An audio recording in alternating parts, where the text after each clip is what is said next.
Dr. Caton, are you on the back porch? Yeah, you gotta excuse the way I look today. I have multiple sclerosis, and so today was my day for my infusion. So Oh, I'm sorry. it's okay. So I don't look the best, but that's okay. It is what it is. You look fine. I have that problem every day. You go to a clinic? I go to my neurologist, ECU neurology. Yeah. So it's not bad. I mean, it's usually lasts about 5 or 6 hours, and just every 5 months. Well, I'm glad you got through it then. You're a trooper to show up today after that. It's all good. Do what you do, right? Yeah.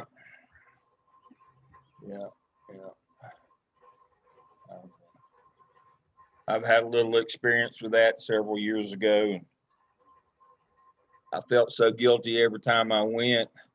I mean to be rude, but most of the people that I was going to the infusion clinic, they were there for AIDS treatment. And I felt so guilty that I was going in. I got an infection during the surgery. They had to abort it, and I had to go to the infusion clinic for a year to deal with that. That was, I felt so guilty because I wouldn't have anything wrong with me, not compared to them. And so right. I saw what little I went through doesn't compare to what you're going through or what they went through.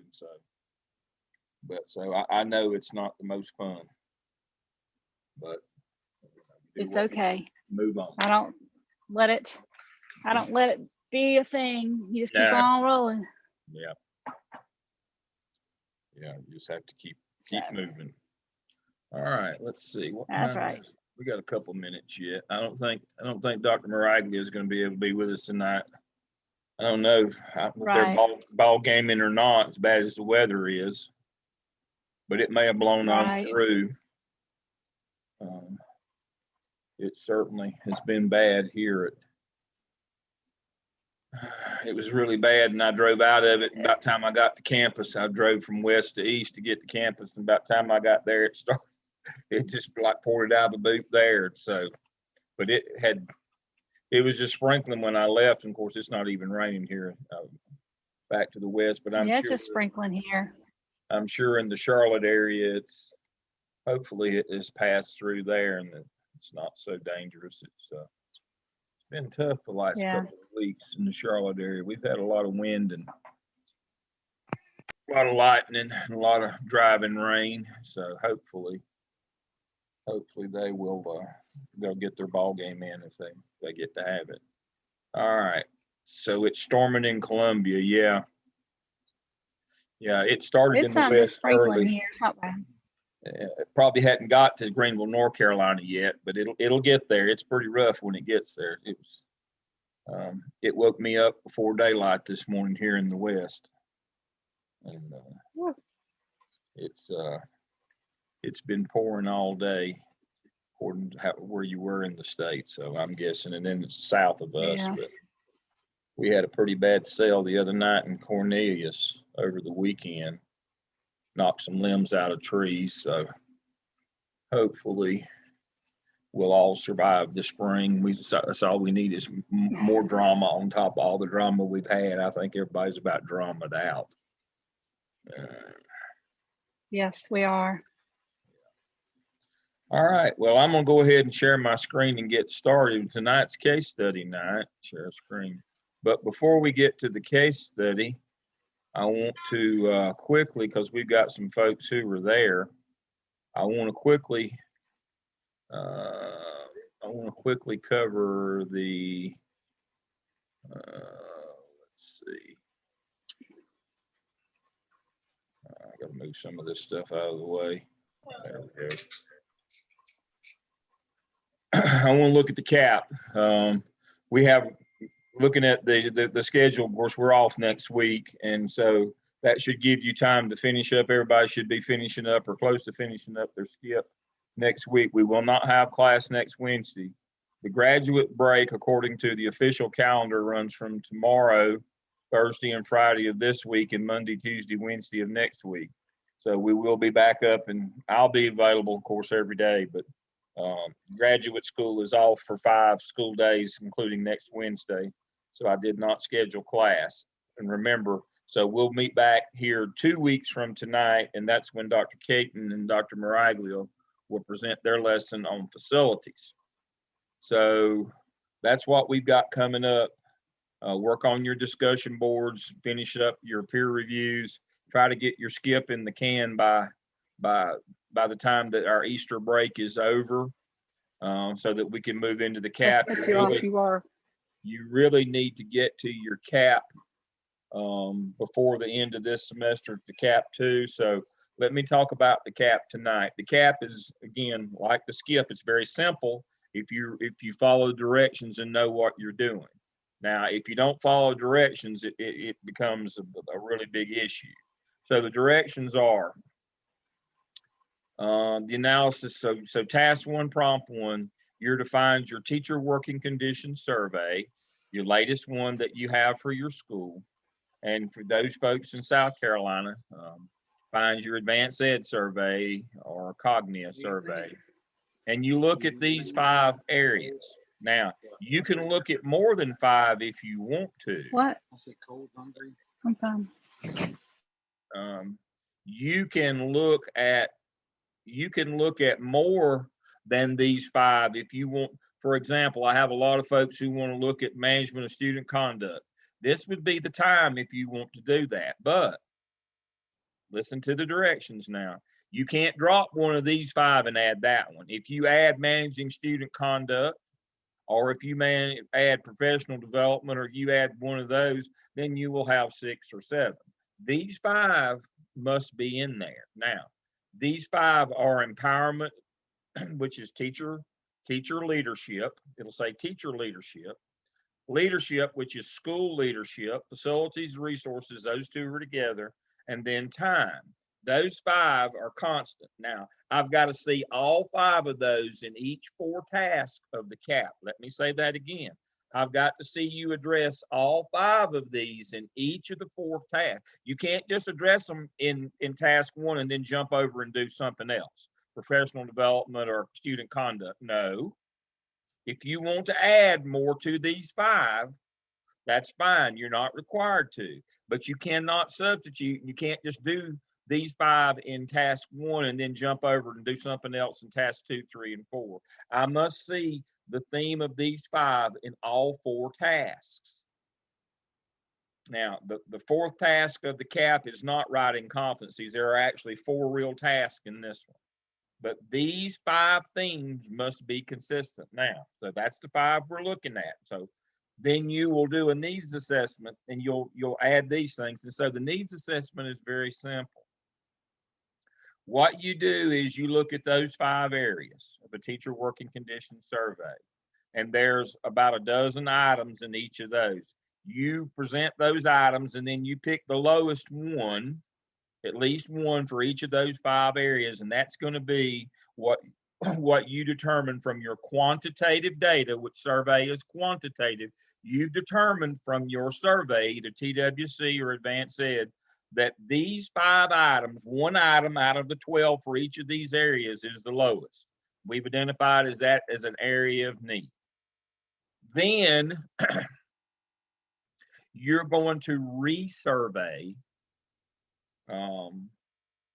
those particular items in a quick survey. Use SurveyMonkey or whatever, where you get teachers to respond back. Is this really a problem, or is this been addressed, or is you just mad at the principal that day?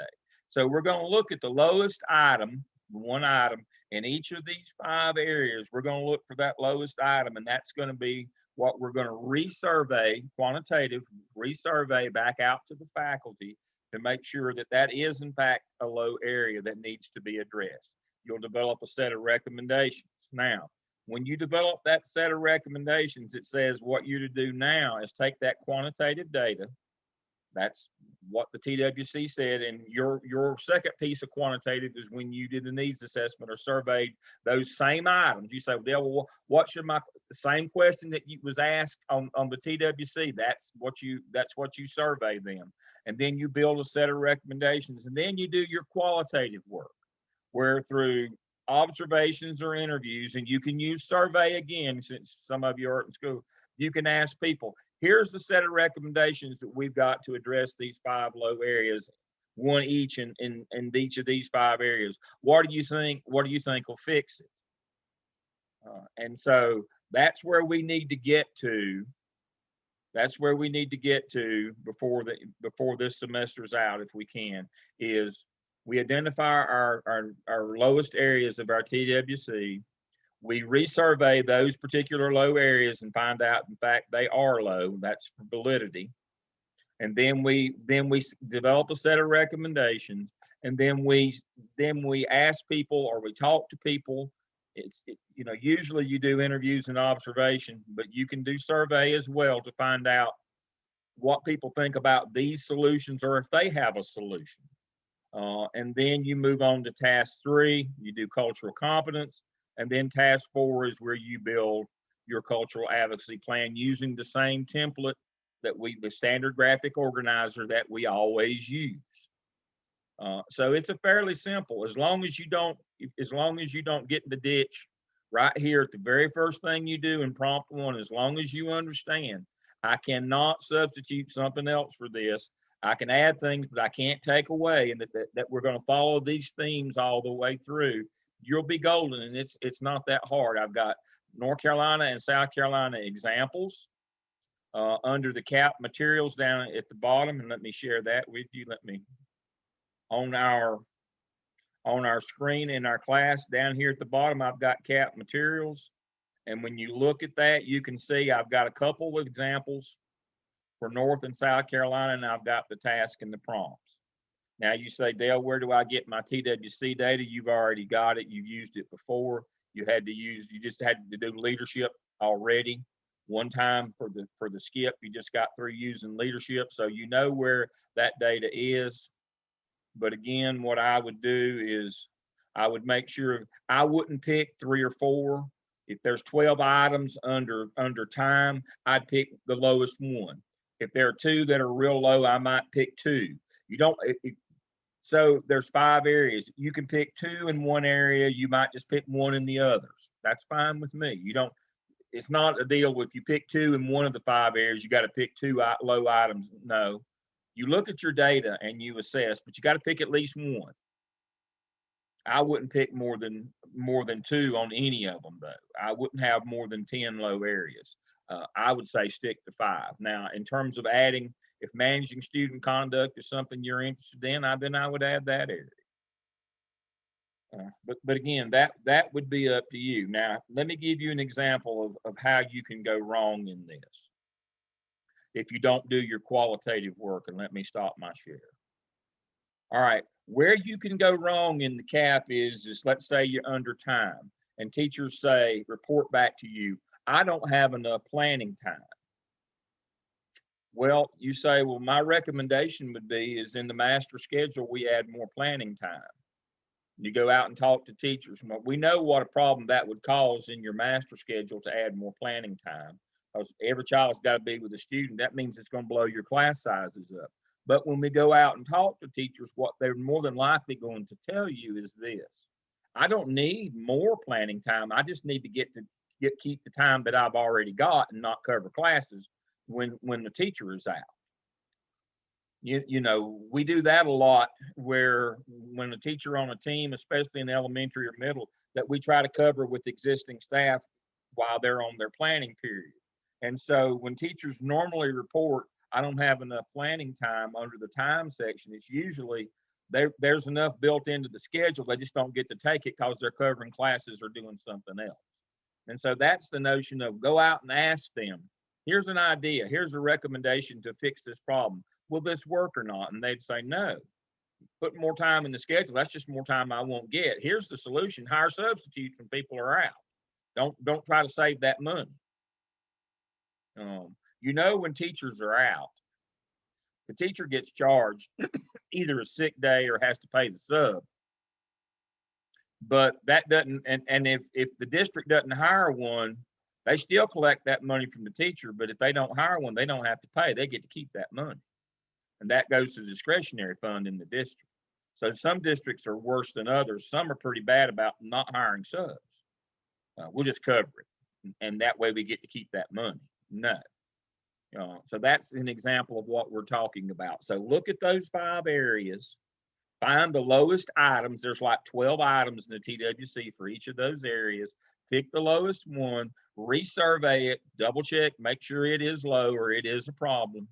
Then develop a set of recommendations, get those out to the teachers and say, do you think this will fix the problem? If not, tell us what would.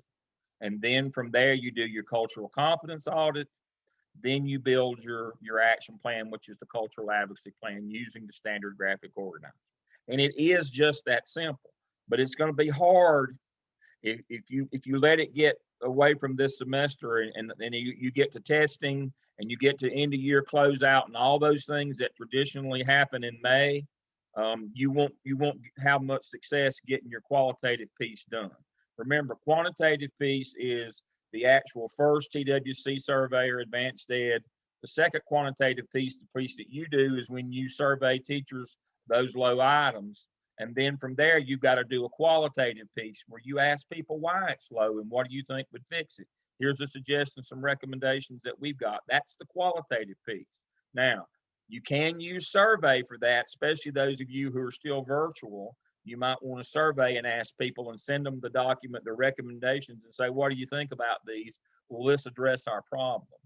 It's better to do interviews and observations, but survey is perfectly fine to do that piece as well, as long as it's open-ended.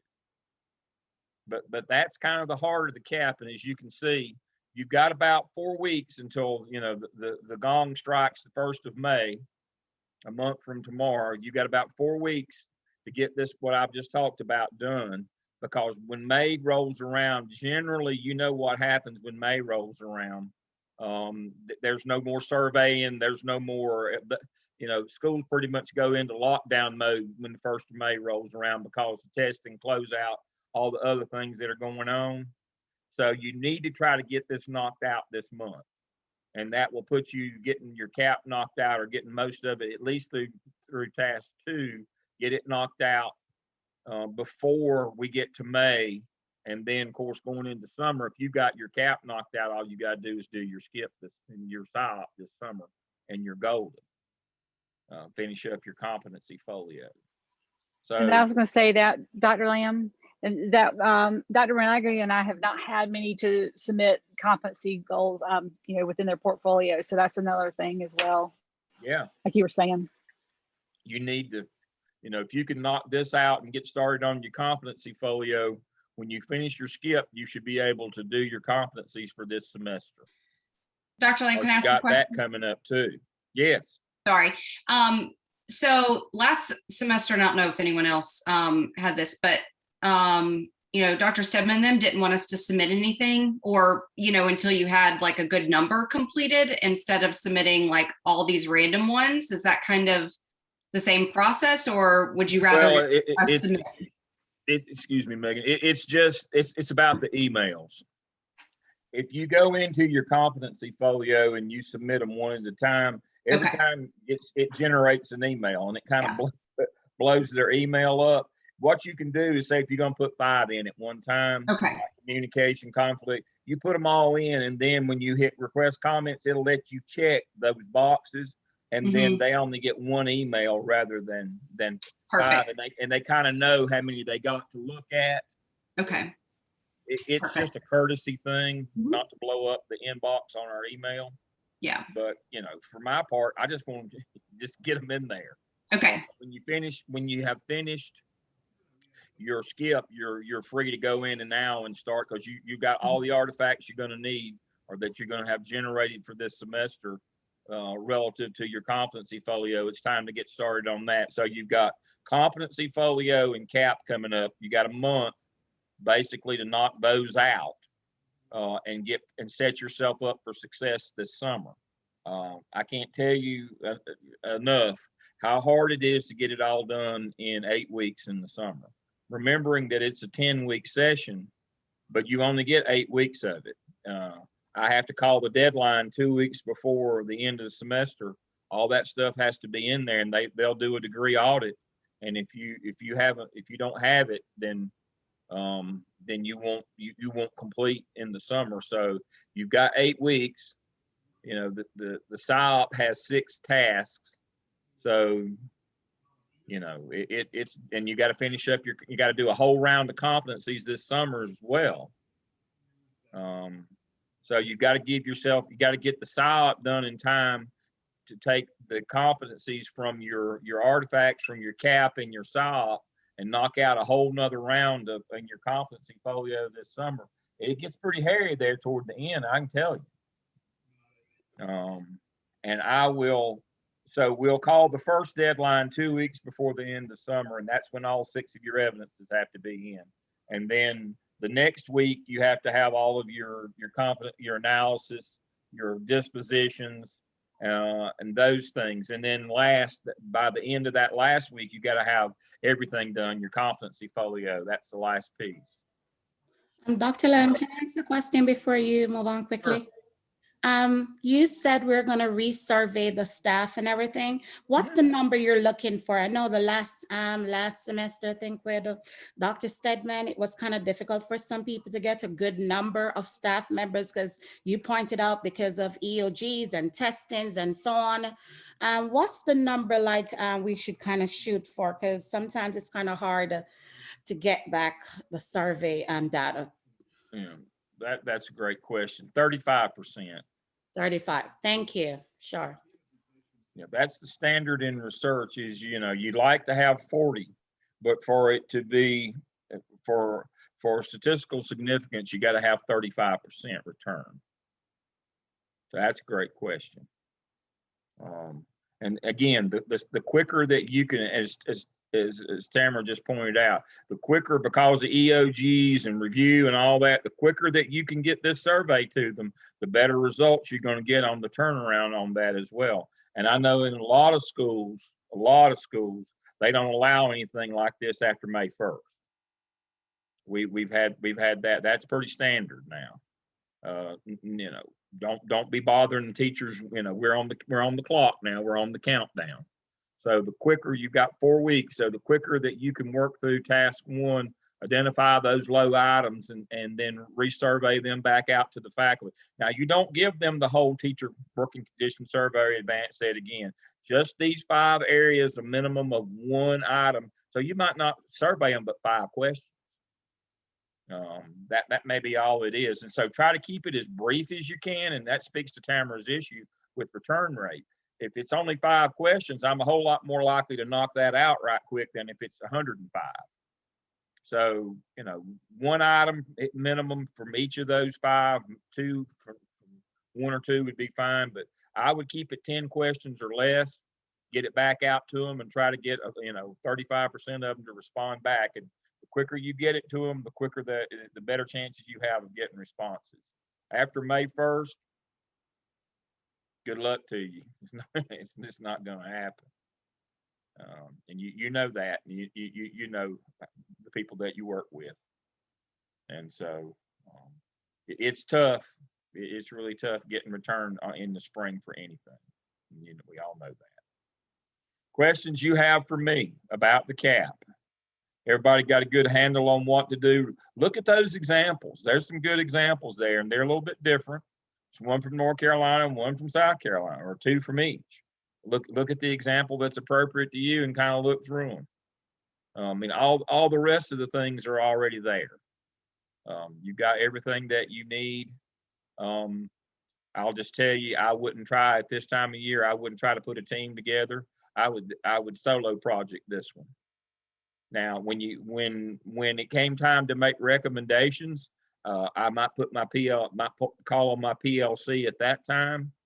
You know, here's the low items. Here's what the teacher said. What do you think would fix this? I might call them together and do a little skull session with my PLC at that point.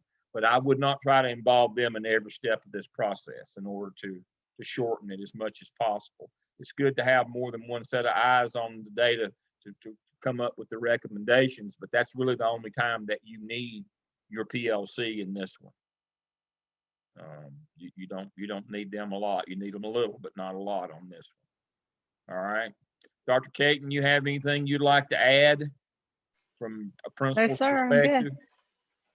Okay. Well, I mean, that's kind of like what we do when we disaggregate our teacher working condition. We do that, in the summer and find out and go through each one. So yeah, I mean, suggestions. I mean, this mirrors what you would do in real life. This is what you would do as an administrator. You would look at those and you would target the lowest areas in each of these, and we're just having you target 5 areas, but that's normally what you would do.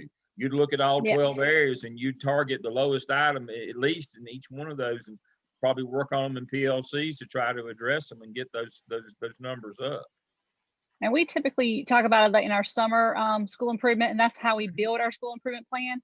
And in addition to that, the way I see if it's truly a problem is I do a simple survey at the end of the year. It just says what worked, what didn't work.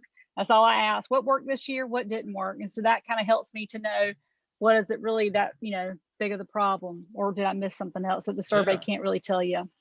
Yeah, and that's a great point, Dr. Caton, in that this is best practice. You take that huge survey that had more than 100 questions on it, but you want to be sure that this is really a problem. And that's why you resurvey those 5 lowest items, from those 5 areas. You resurvey. That's a best practice always. Is this really a problem? Is it still a problem? Is this something that we need to, be involved with going forward? That's a best practice. Because remembering, people fill these, it took hours to fill this thing out. It had all these questions they had to read through, and over 100 responses. And so, it may have just been that was a one-time thing, or that's, you had a group that was, that had some burning desire or whatever. So you want to double check and make sure, this is still a problem. Before you start doing recommendations to address it, you want to confirm that this is really a problem in our school. And this is what you would do every day in real school. And I'm sure some of you have been involved in this in your school. But yes, this is something you do at the end of every year. You take that TWC and you work through those low items, and that's how you build your especially your beginning of school plan for your work days, what you're going to do with professional development. And it also feeds your school improvement plan on the cultural side. Okay. So it's not just busy work. There's a very valid reason for doing this. Okay. It's time for our case study. Let me share my screen quickly. And so where did Jimmy and Willie?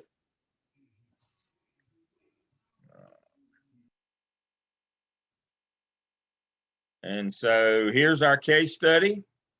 We are normal 2, Jimmy and Willie, and we've got 4 questions that go along with this. And so let's see. I want a group that has not gone first on the first 2. So who's my group tonight? I'm gonna stop my share and let them share. So who's gonna go first tonight? Let me get my pad so I can take some notes. I'm so excited. Dr. Lamb, we can go first. All right, share your screen and get started. Okay, thank you. Megan, are you ready? Share your screen and get started. I've got my pad. I'm ready to go. Oh, there we go. Sorry. Yes, I was moving and organizing. Yep. Hold on.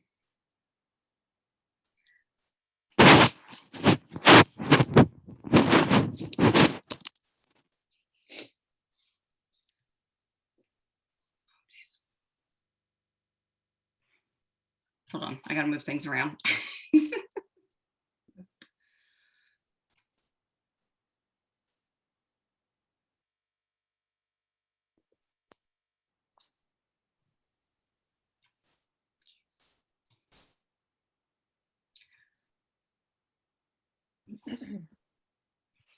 Okay, I'm good.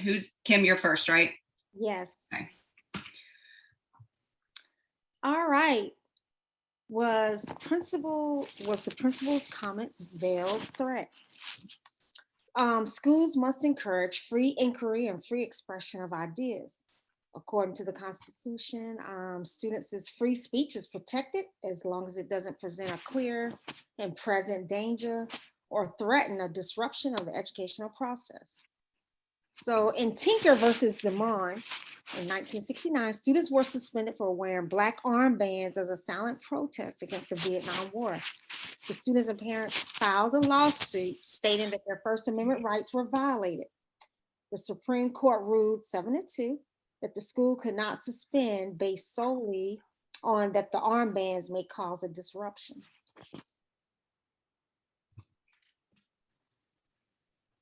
So the principal at Reed Creek High School wanted to err on the side of caution to protect all students, keeping the school orderly and safe. Jimmy and Willie, regardless of sexual orientation, are included as well.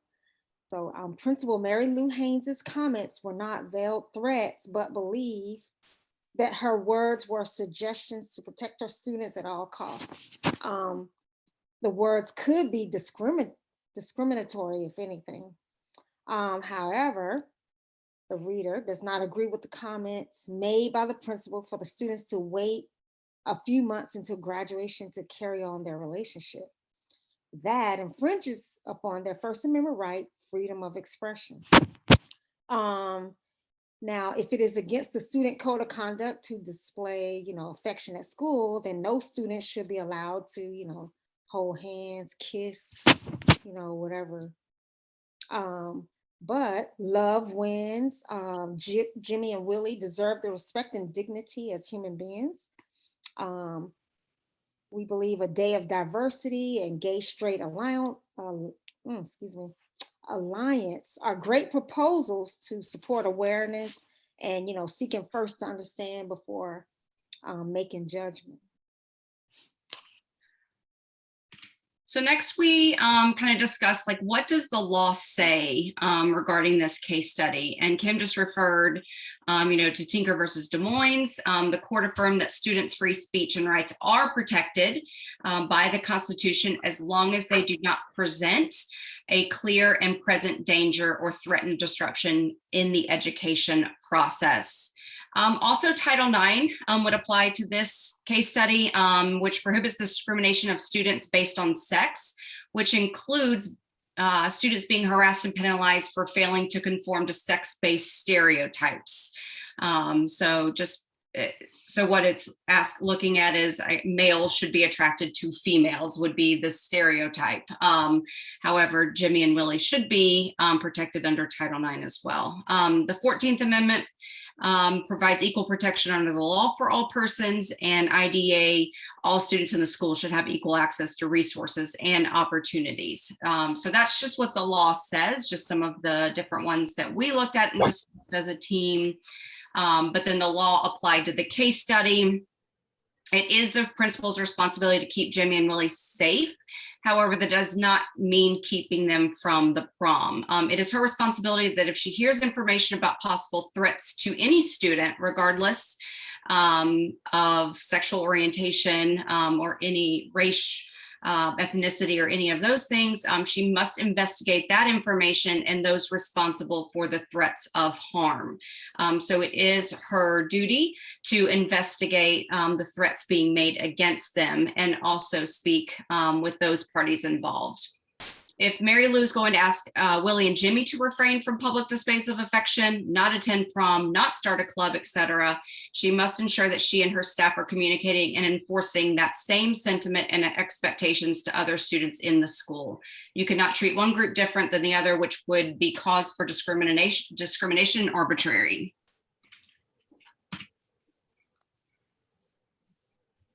The next question was, how should Mary Lou, the principal, respond to the concerns of Jerry and Cindy Hudson? So before she responds to their concerns, she should contact the superintendent to inform the superintendent of the issue that's going on and of the Hudson's concern, and also get any advice that the superintendent has to offer before she responds and make a decision. The principal should meet with the Hudsons in the company of a third party to have a neutral person there while she's meeting with them to explain that she cannot deny the boys entry to the prom because of their sexual orientation. However, she can get suggestions from the Hudsons and hear their concerns and their thoughts, and to hear if they have any solutions that they would like to see happen from their concerns, and how to what they will suggest that could cease the protest that they were planning on doing. Both parties should leave that meeting after she responds to them with a clear understanding of the concerns from both sides, and that the assurance that the decision that's going to be made is going to be made in the best interest and safety of all students.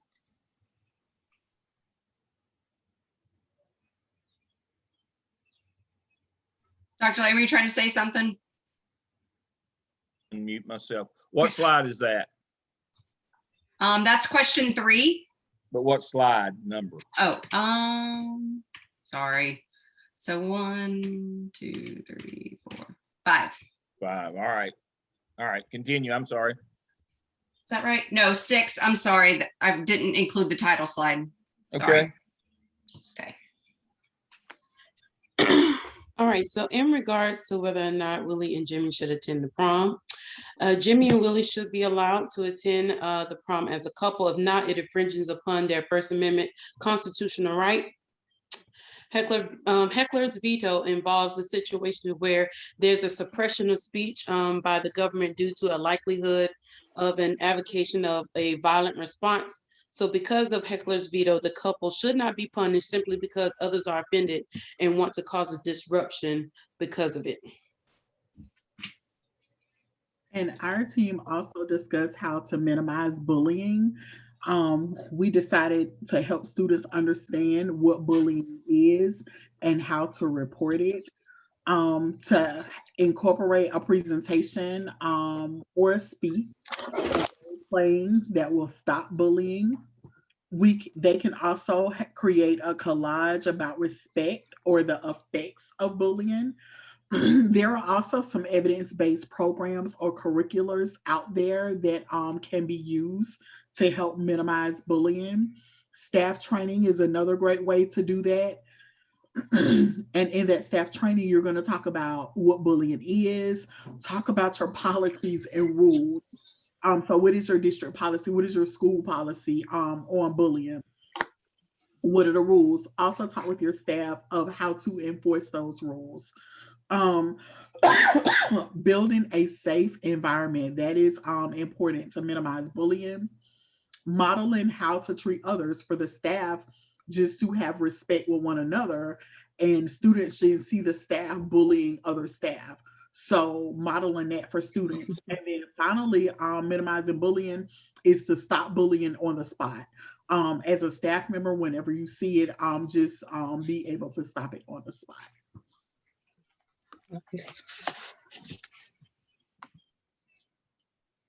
All right, great. Excellent. All right. Go back to your first slide, not your title slide, your first. Okay, next one. All right. So it is your contention that the principal saying to these students, if I let you come to the prom, that people may cause you harm. We understand that's Heckler's veto, right? And that's illegal, so we can't do that. So the question is you're right, that's Heckler's veto. We can't deny them access to prom based on what somebody else might do. Now, when you say to somebody, I'm protecting you because I think you're going to get hurt, I would suggest that in a court of law, that would be classified as a veiled threat. Rather than saying to the people who are threatening violence against Jimmy and Willie that I will take action against you, she punished the victim in this case. I would consider that to be a veiled threat. So, but we could agree to disagree on that one. So, but that's okay. I think you've hit upon the first, there's always an original sin in all these cases. The original sin was allowing Jimmy and Willie's behavior to get out of control and got the community stirred up. The principal was not doing anything about inappropriate display of affection. Probably wasn't doing it for boys and girls, but it didn't stir the community up until it was 2 boys. And then all of a sudden it pointed out that, if Jimmy and Willie can't hold hands and kiss, you got to stop all the boys and girls from doing that. And that probably wouldn't make them happy, but you can't, if you don't allow one group to do it, you can't allow other groups to do it. But really what happened here is this is a case of antecedent behaviors. The little things became the big things because you didn't stop this kind of behavior. When spring is sprung and the sap is up, you didn't stop this behavior. But wasn't a problem when boys and girls were doing it, but when 2 boys, that's when the community got in arms. Now go to slide number 6. All right. Here's the problem with this solution. This is illegal. What you have suggested on this slide is illegal. Under what law is this illegal? We learned it when we did discussion board number 7, when we did class session number 9. FERPA. FERPA, that's correct, yes. Can we talk to the Hudsons about Jimmy and Willie? Absolutely not. We can't tell them whether we're going to let them go. We can't discuss Jimmy and Willie with somebody else's parents. That is a violation of their privacy. Now, we can tell Cindy and Jerry that, that I've heard your concerns, but we're going to follow the law, but we're not ever going to, Jimmy and Willie's names are not ever going to come out of our mouth. Because the very people that, as soon as crazy as this sounds, as soon as you tell them what you're going to do, and you mention Jimmy and Willie, and they don't like what you're going to do, they're going to report you for a FERPA violation. The very people that you were talking to that demanded to know as soon as you tell them, but you decide against what they wanted, they'll rat you out. See, that's the irony in cases like this. When people come in to demand to know what you did to this child or that child or the other child, if you tell them and it's not what you wanted them to do, what they wanted you to do, then they'll tell on you for violating confidentiality. So you should meet with these people, you should hear their concern, but you cannot tell them what you're going to do or not do to Jimmy and Willie. You can't talk to one set of parents about somebody else's child. You cannot do that. That is a no-no in our business. Because parents will want to come in every time, want to know what'd you do to this one? What'd you do to that one? Well, mine only got this and you only gave that. Well, I can't talk about what I did to that one or didn't do to that one. They always want to get you in a comparison to try to leverage you. We don't do that. That's against the law. That's a privacy violation. So remember, even though you might have a solution that Jerry and Cindy like, you still can't tell Jerry and Cindy if it involves somebody else's child. So always remember that. You have to be very careful in these parent conferences. We'll talk about you can give me your concerns and we can talk about your child, but I can't talk about somebody else's child or even to say what I am or aren't going to do. I can't do that part. And you have to set those guidelines and those boundaries up before you start. So as we move on through this case, this is a Title IX. This is this violates so many laws. But again, don't fall into the trap of saying to a kid, I'm concerned about your safety and welfare. And if I let you do this, some harm may come to you. That will not go well in court. I can tell you, that will not go well in court. That is a threat. Under the definition of heckler's veto, we can't allow the loudest and the bullyingest persons, even parents, to abridge the rights of other students. Whoever screams the loudest or is the most violent, we can't let them have their way. We can't run a school through violence and intimidation. And so what we say to people is that if you do this, if you harm, I'm coming after you if you harm Jimmy or Willie. I'm not just going to tell them not to come so that you get your way. And I like your plan on bullying. And a lot of that would be helpful if you if you did it for the parents as well. But yes, everybody understands, and we've talked about this, everybody has to have a bullying prevention program in their school, and this circles back to that as well. All right, I'm going to go to Dr. Caton. LaQuisha, that the answer to that is yes. Dr. Caton, I'm going to go to you for a comment about dealing with irate parents like this. Ooh, very, you know, when you deal with irate parents like that, you have to be, I don't want to say tiptoe, but kinda, you know, you have to just make sure you're, I would say, I'm very direct about it when I talk to irate parents like that, but in a nice way. It's very hard to talk about. I mean, it's very hard for me to explain how you deal with them. You just have to be very upfront with them and tell them exactly what's going on, you know, policies and procedures, but, you know, listen to them, make sure you listen to them, because that's what they want to do is they want to listen to them, make sure you listen to them. But I'm a very short, sweet, to the point kind of person. I'm sorry, I don't know if that sounds bad, but I am. But parents are generally happy when they leave my office. So I didn't make any good points for you there, Dr. Lamb, because you like to expand you're more much than nicer I do. than I am. I know I don't suffer fools well. Y'all have already figured that out. That's a character flaw. I'm not bragging. That's a character flaw. And most of the time, what I wanted to say to most parents that came in is the problem. The problem is your kid's an idiot and it's hereditary. He got it from you. But you can't say that, or you shouldn't. I have. Right. It's not. I won't recommend that as the best practice. But I didn't have a lot of. I didn't have a lot of capacity to deal with stupid people like this, to suffer fools. And that's one of the things that you really have to work at in this job, is that you respect people's opinion, no matter how asinine it is. But when they cross the line like this, you have to be very clear cut in that, you know, I'm not going to talk about somebody else's child, and that I'm going to enforce the law. That's my job. Nobody can give me permission to break the law. I'm going to protect every child in the building as if they were mine. If you don't respect that, I'm sorry, but that's what I've been hired to do, and that's what I intend to do. And you know, that's what I'm saying, is that when I meet with the parents, you know, listen to them, and then I just, you know, at the end, I'm just short, sweet, to the point, and say, like you said, and I'm done. I'm not going to keep on going on and on and on, as there's no need. I don't do that. No, because people like this are never going to come around until you give them what they want. They're never going to agree with you, and it's, you know, the more you stir it, the worse it stinks. You know, it's kind of like ripping off, whatever metaphor you want to use, like ripping off a Band-Aid. You just gotta go.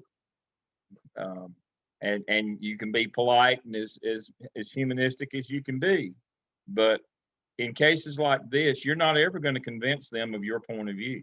They're not ever going to care what the law is. They're not ever going to care about discriminating against these children. And it may be something other than this. They don't care. So it's not your job to convince them that their worldview is short-sighted, asinine, or idiotic. That's not your job. You know, they've survived this long in the world being this ignorant. They'll survive right up. It's not up to you to change them. And that's one of the things that you have to, you know, that you have to come to accept sometimes, that some of the people that you have to deal with, they live in a different place or a different time or occupy a different space than you do. And so you've just got to follow law and policy. And if that doesn't make them happy, then again, your job's not to make them happy every day. All right, so LaQuisha's going next. Just dive right in. Okay.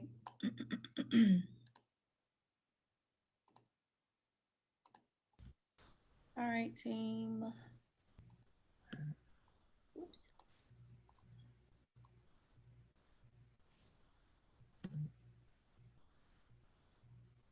Hello, everyone. Case study 3, we are normal 2. Tamarla Adams, Michelle Coleman, Joy O'Neill, and Lucretia Wilkins. Introduction. Oh, I can't move that.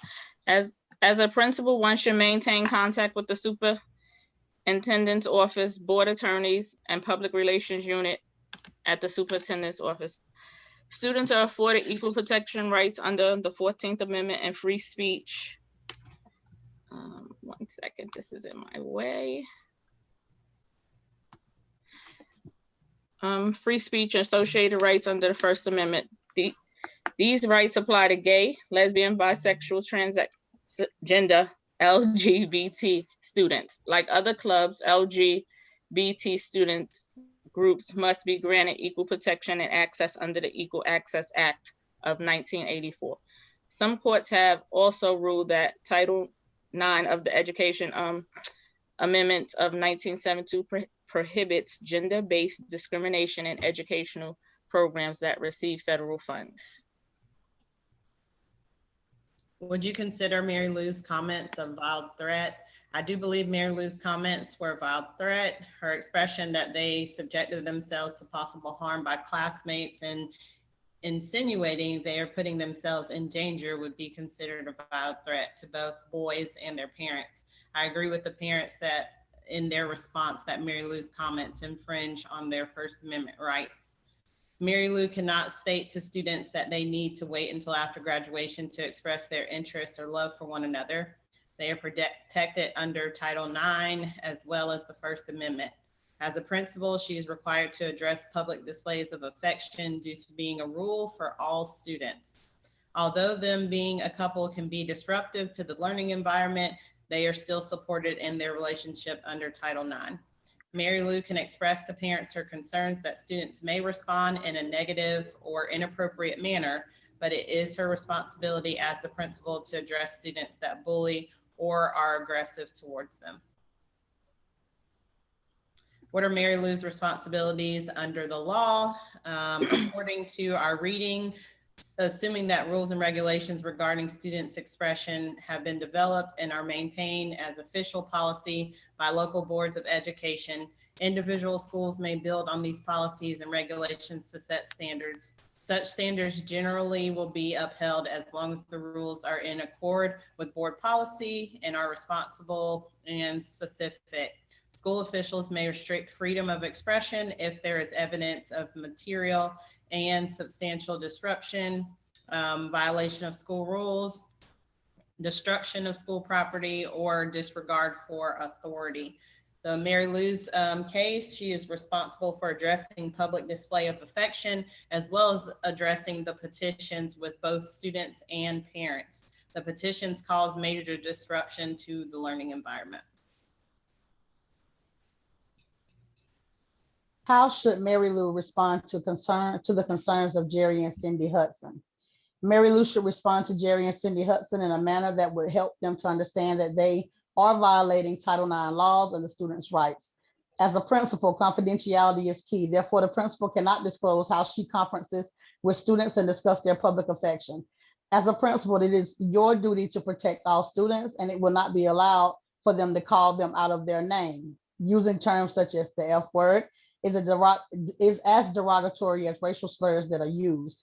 She should be empathetic to their concerns and emphasize that it is their right to not enable their children to socialize with the boys, but hold fast to the law and ensure that the parents understand the consequences of their actions if followed, but notify them that it is their right to petition.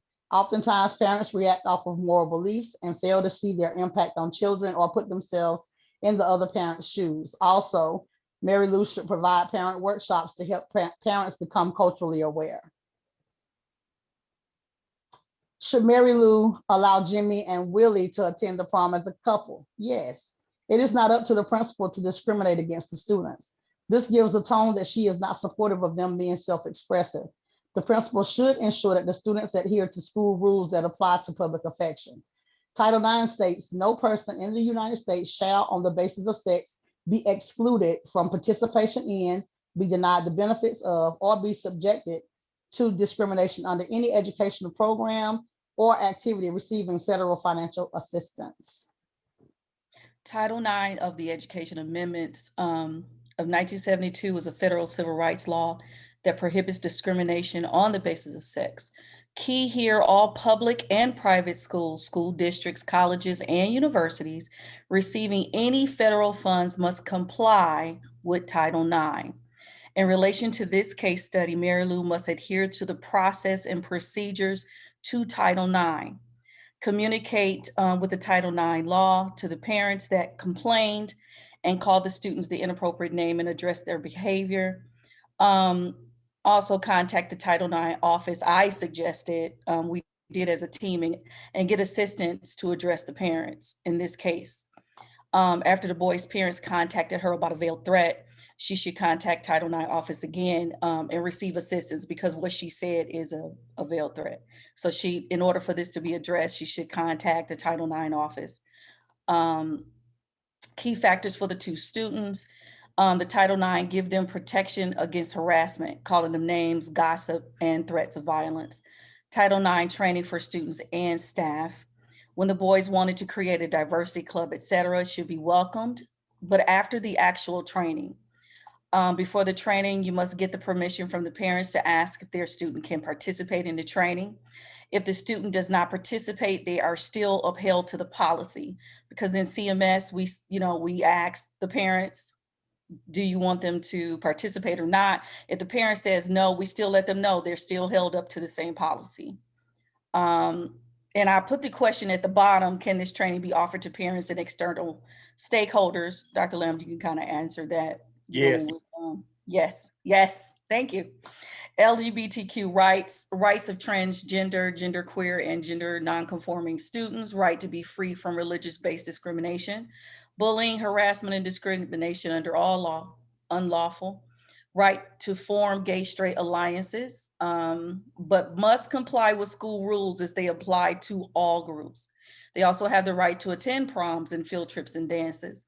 Major lesson is no matter the student's identified gender, sexual preferences, etc., as long as they are abiding to the school rules, they have rights and no one can discriminate, harass, threaten, or intimidate them, parents included. In this case, educating the students is key. Currently, all school districts must have staff and students complete the training, as we did with Gardner Webb as well. The students' parents can say they do not want them to participate, but this does not mean they are not upheld to the same law.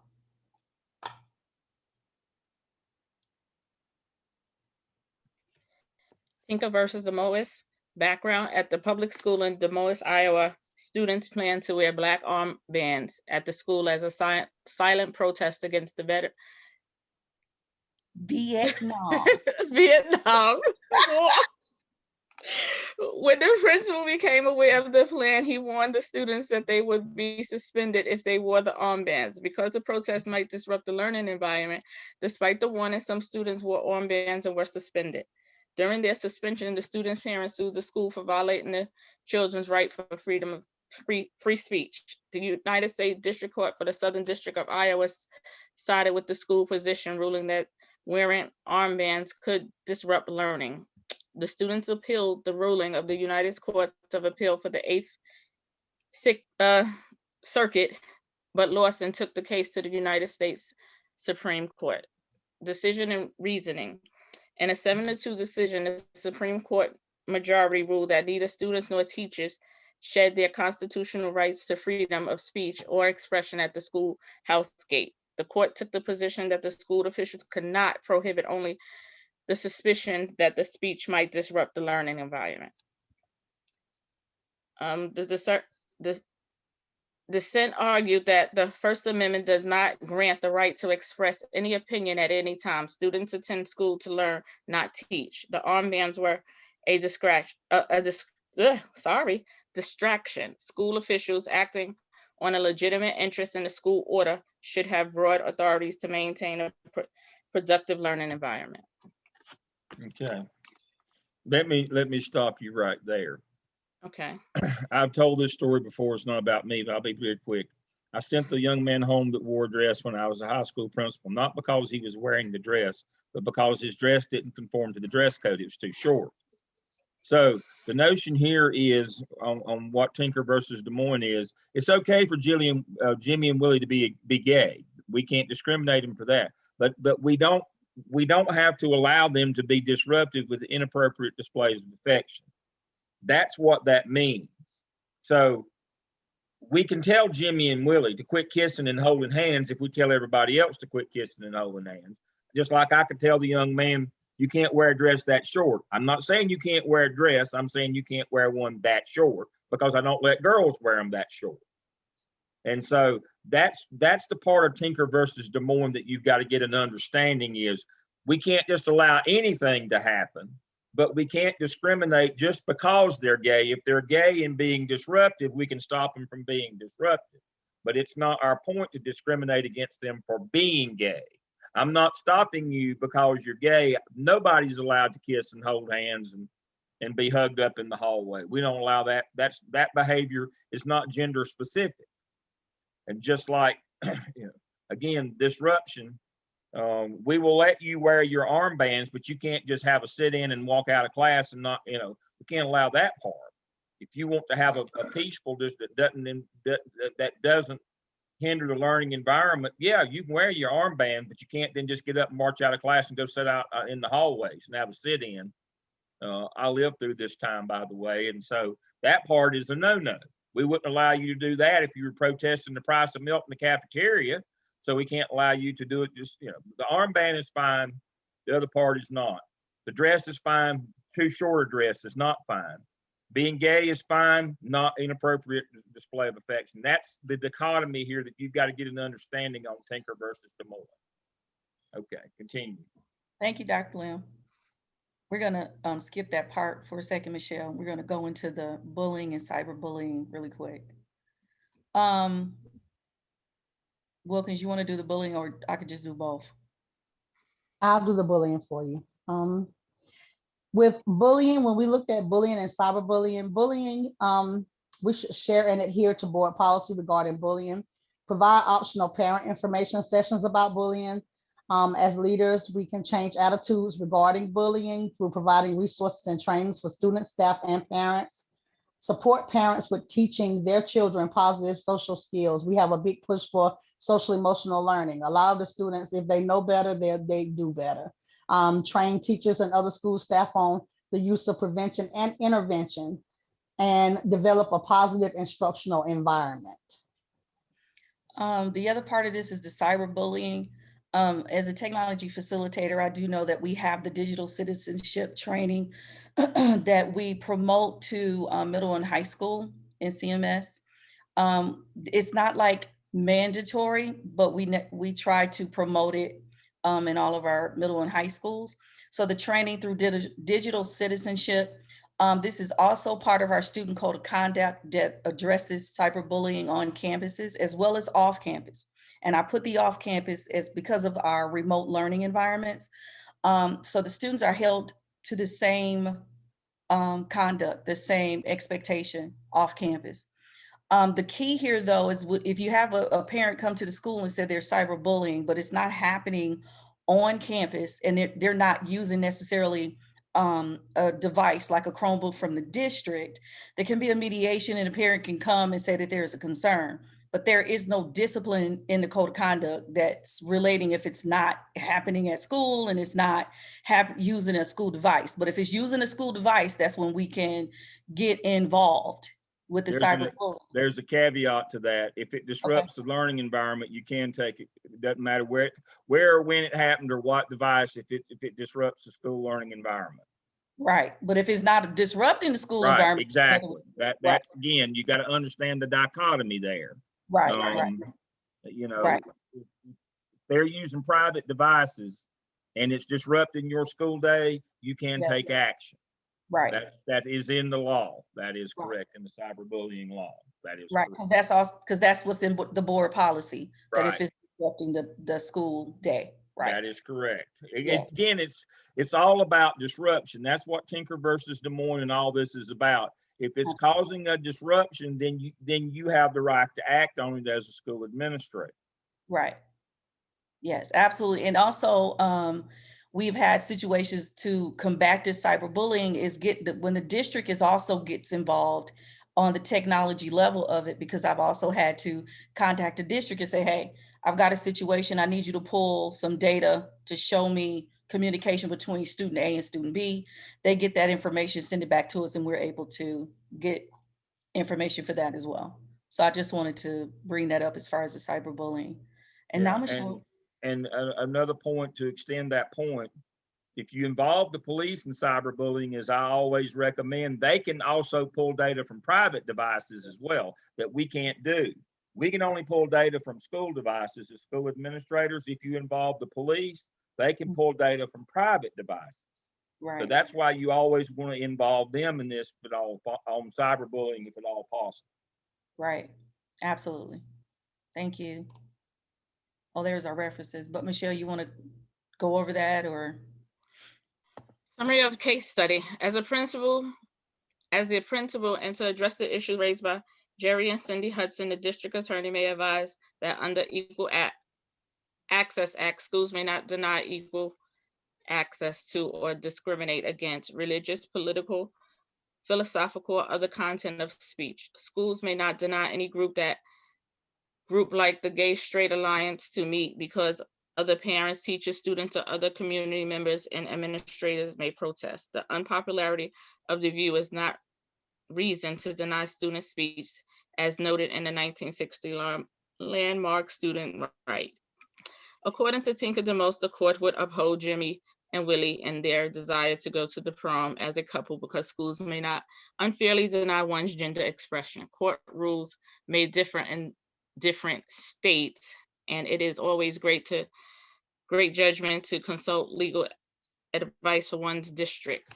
To do otherwise and ignore judicial precedents may invite further legal issues. Sorry. Very good. All right. Again, I'm going to go back to Dr. Caton if she's, I don't see her on the screen here. There she is. And what I want to ask her specifically is,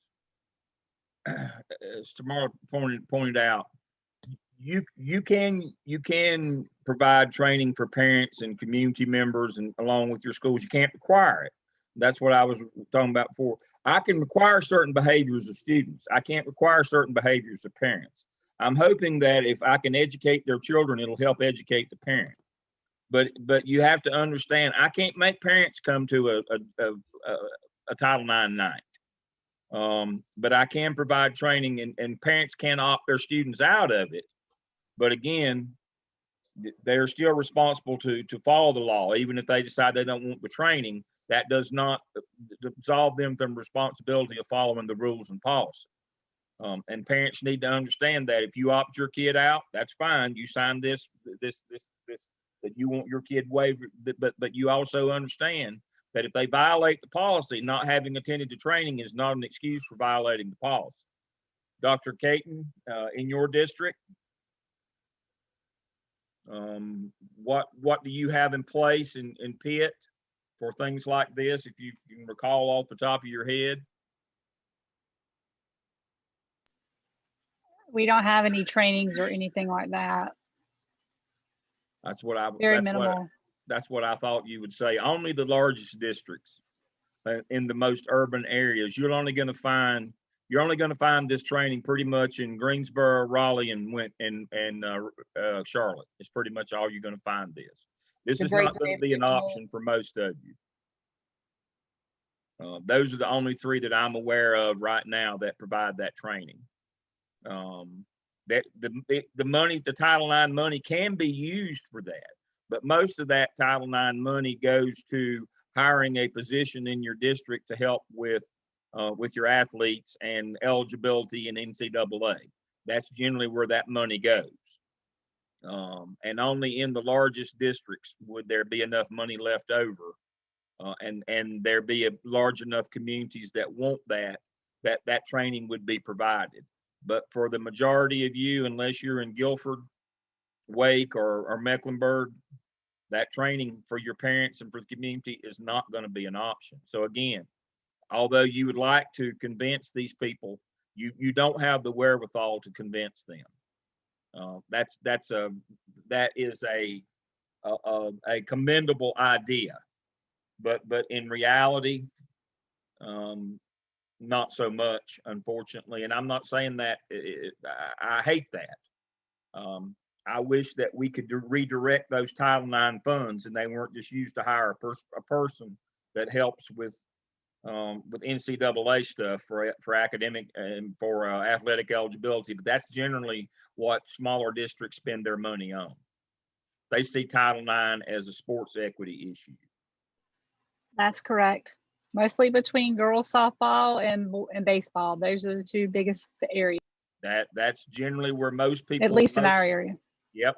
That's generally where 90% of the school districts that you folks come from, that's where your Title IX money emphasis and money is spent is on athletics, on female athletic parity, not on things like this. Although it should be, that's just how it works. So you're not going to have the resources available to you to try to change the hearts and minds of your community. I wish you did, but you won't. So again, it's back to, we follow the policy. If we do any training, which is highly unlikely that most of your districts are going to do even any training for students. And if they do, you just have to remember, if your district offers it, if kid can opt out, that doesn't change. They still have to follow the rules. But for 90% of you, there's not going to be any training for parents or for students. The money's just is being used elsewhere. It's being employed in a different area. It's not that you aren't getting the money, it's how it's used in your district is why it's not available for training like this.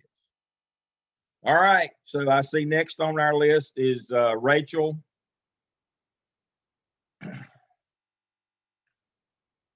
And Helen. And Helen. I'm here. I was looking, I didn't see you. Hey. There you are. Helen's a real trooper. She's not feeling very well. Oh, then I won't ask any questions. I'll let y'all get through this then. No, please ask questions so we understand better. Yes. She's a trooper. All right, so it's Rachel and Helen, case study 3, we are normal 2. We always like to start with an overview. Relevant information. We felt like there was a lack of antecedent behavior consequence, specifically with the code of conduct pertaining to public display of affection, or PDA.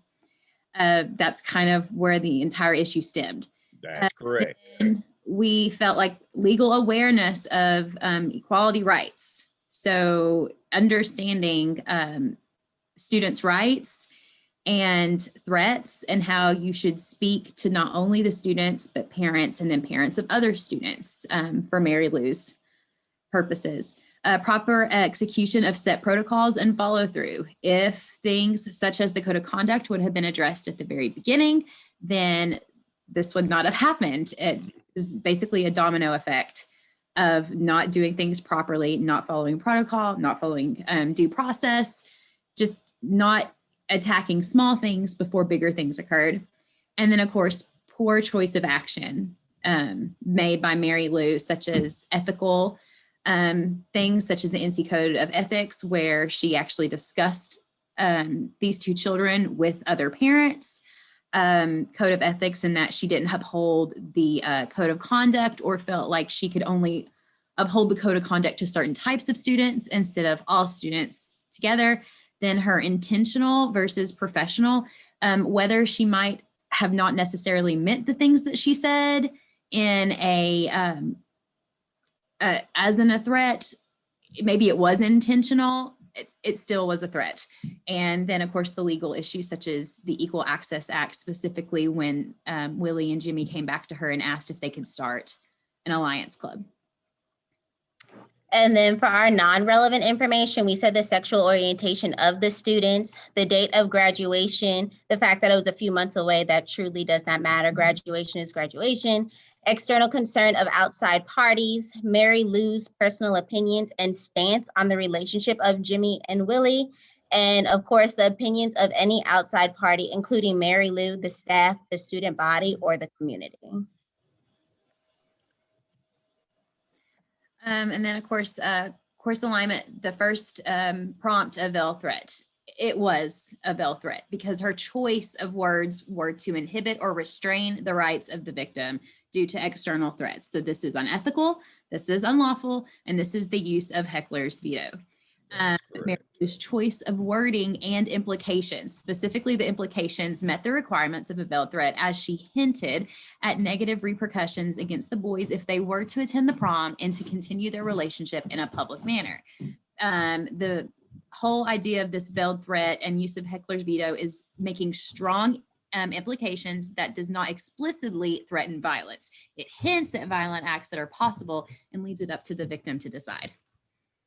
And then as for Mary Lou's responsibilities as the principal, Mary Lou's responsibilities had fallen within following the school's code of conduct and appropriately dealing with PDA in the first place in the workplace when it first took place. So therefore she should have said something when it happened in general.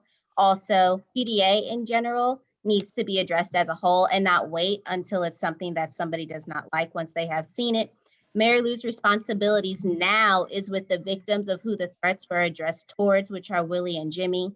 And Mary Lou's responsibilities will be continuing to deal with the aftermath of her decision-making process and the school climate. External concerns, specifically how she should deal with the outside parents. It is unethical and illegal to discuss students with individuals who are not legal guardians or who have not been given permission by legal guardians to be discussed with. That is basically an infringement on FERPA.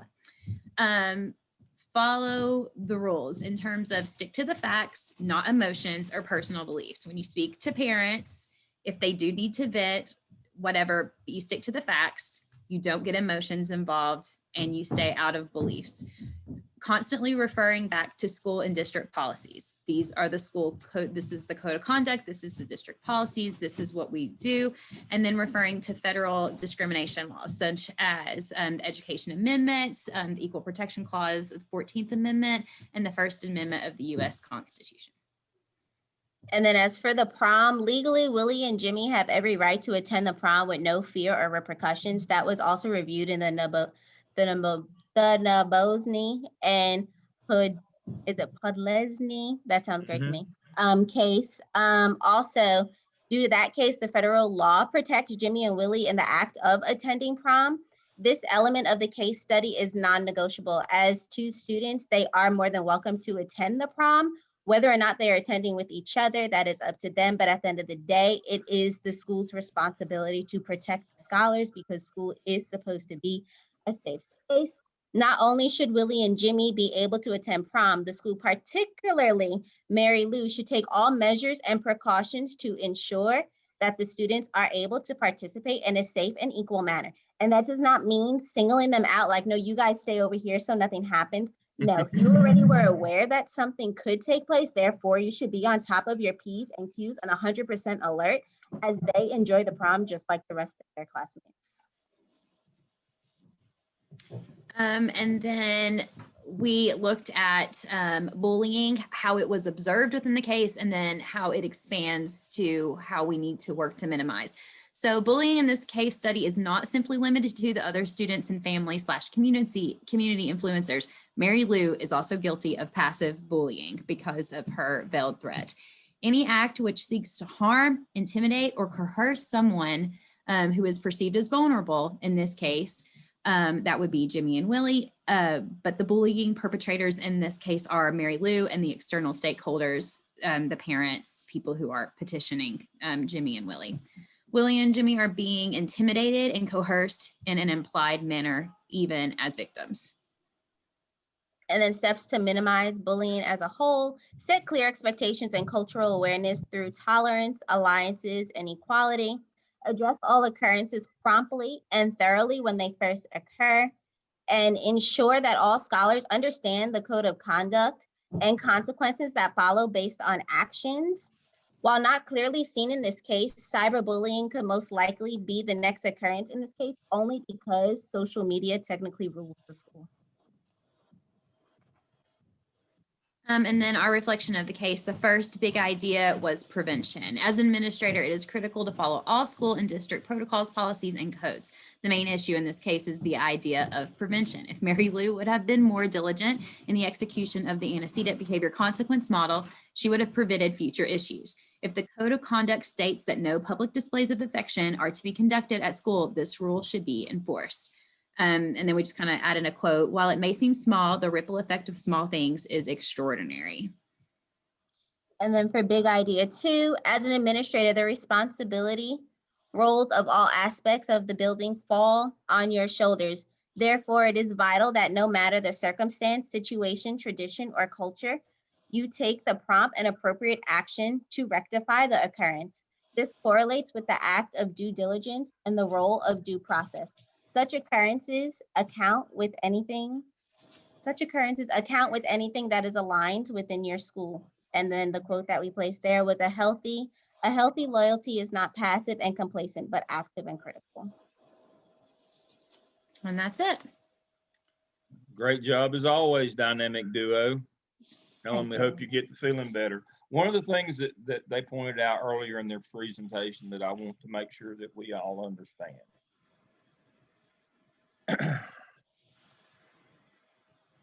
If I said, with all due respect, and then said something disrespectful, if I said, I'm not a racist, I'm not a bigot, I'm not discriminatory, and then said something racist, discriminatory, or bigoted, my intent is not what matters.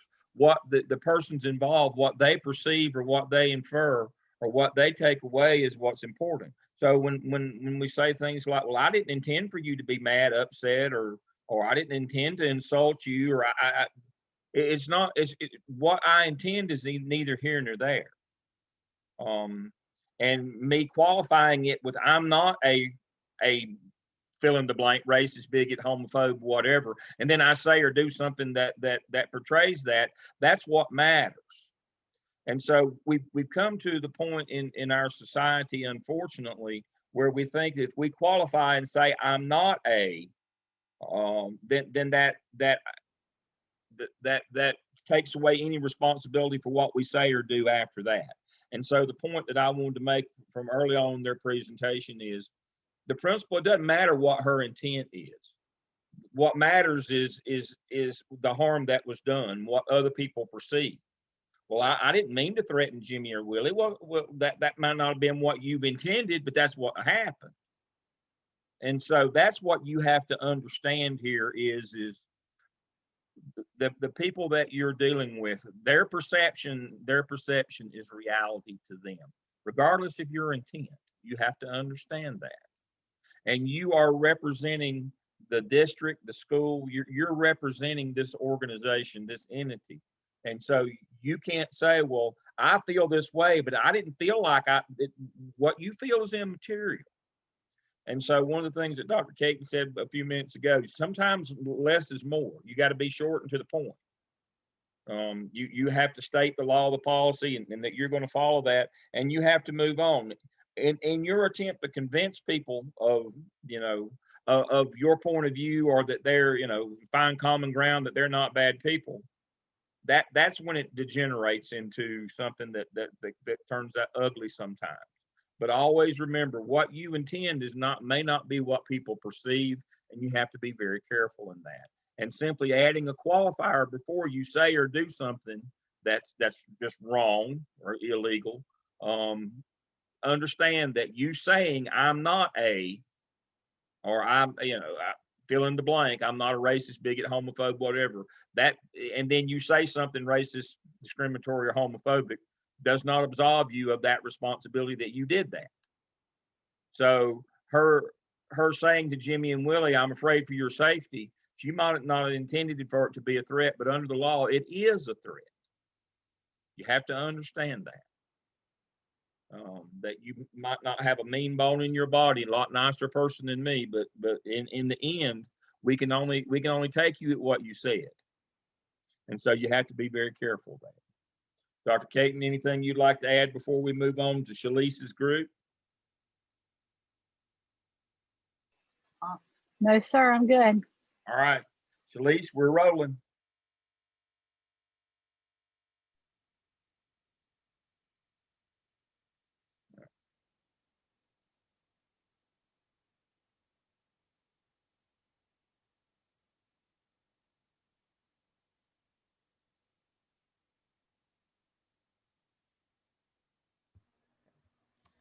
All right, good evening, everyone.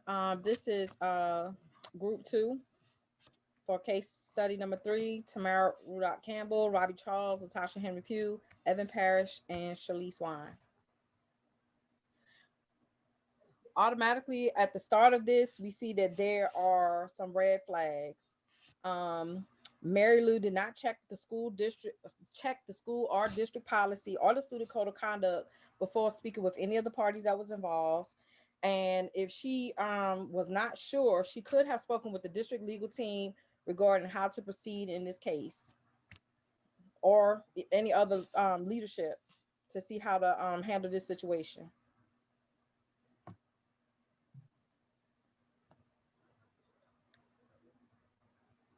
I can't hear you.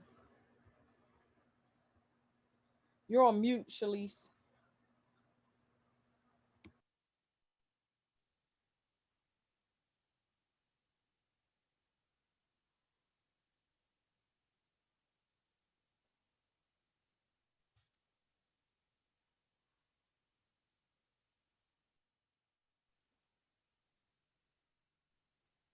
Shalise, you're still muted.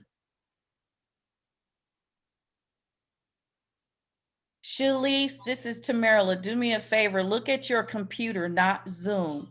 Look at the speaker on the computer. And if that is fine, then where you see where your mute microphone is at, do the arrow that's pointing up. It may be connected to like maybe a headset or something that you were using earlier. Make sure it's connected to the computer's microphone.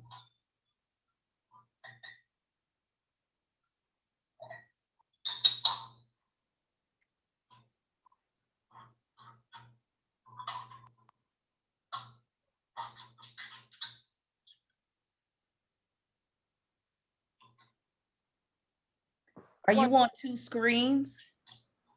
That's the problem. The other screen has the one that's you're normally using. The other screen has your microphone hostage. So you're gonna have to exit full screen. Yes. So that you can get back to the bottom menu on your computer. Yep. There you go. So come off. Yeah, you're gonna have to disconnect from the other screen. Yeah.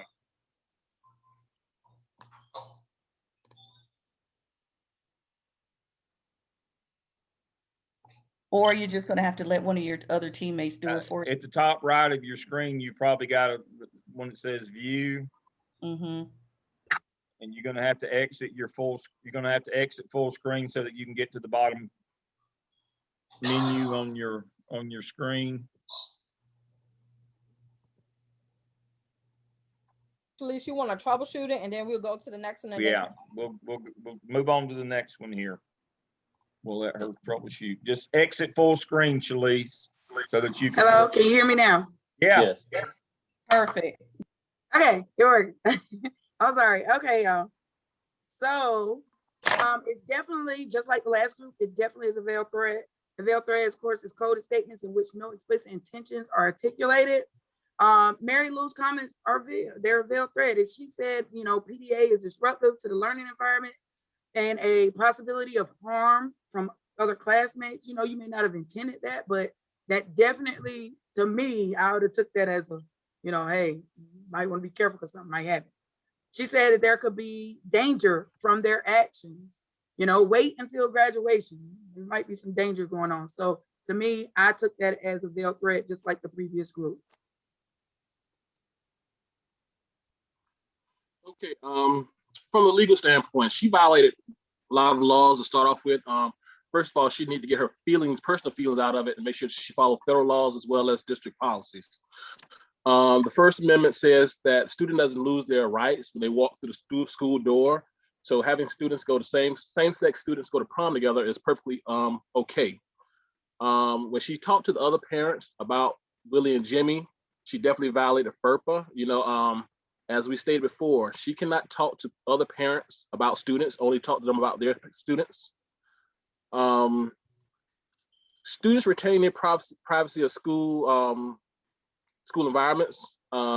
She can't talk about their sexuality or their sexual orientation to no one but them or their parents. Title IX prohibits discrimination. If she wants to continue receiving the funds that they get, she needs to make sure that she isn't violating Title IX. Next screen, please. So let me ask a question right there. That's a great point, Robbie. When we say that you'll lose your federal funds, if she violates Title IX, will she just lose Title IX funds, or will she lose all of her federal funds? She'll be losing a lot of federal funds. Oh, there you go. And federal funds, that's what makes the schools tick.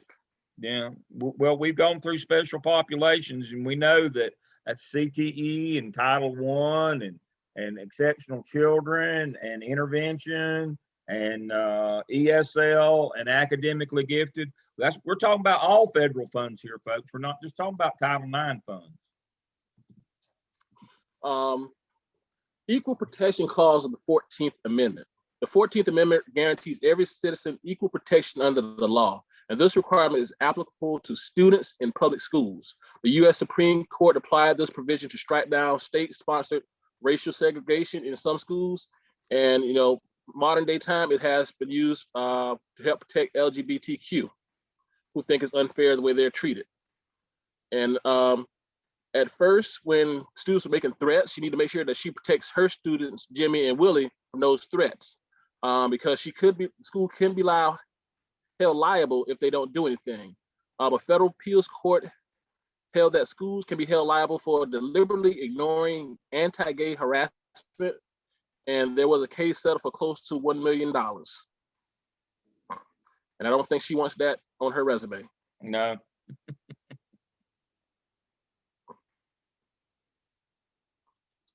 All right, question 3, how should Mary respond to Jerry and Cindy Hudson? First of all, as a principal, you have to, serve in the best interest of the children that you're serving and the staff as well. But this involves children that happen to have a, homosexual lifestyle. And that's fine. The first issue that I really have with the parents is the terms that they use. And of course, they said it was an abomination against their religion, but responding to the parents, meet with them and hear their concerns. However, let the parents know that she will not be discussing this situation based upon FERPA. Of course, Robbie just mentioned that, and protects those children. The Family Educational Rights and Privacy Act protects the privacy of students. Only if it involves their own children are we able to discuss this with those parents. Mary Lou should not be taking or talking to other parents about Jimmy and Willie. Any conversation should only involve the boys or the boys' parents, meaning Jimmy and Willie's parents. This is a breach of privacy. All right. So, of course, Title I, non-discriminatory practices should be used within school. So, we're not going to discriminate from those kids or try to bar those kids from any activities that they're allowed to participate in based upon the law and based upon policy.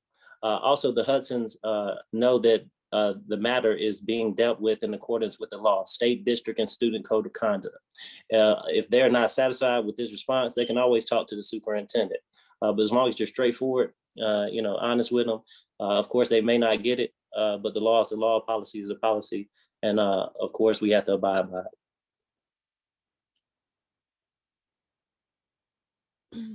Should Mary allow Jimmy and Willie to attend the prom together? Absolutely.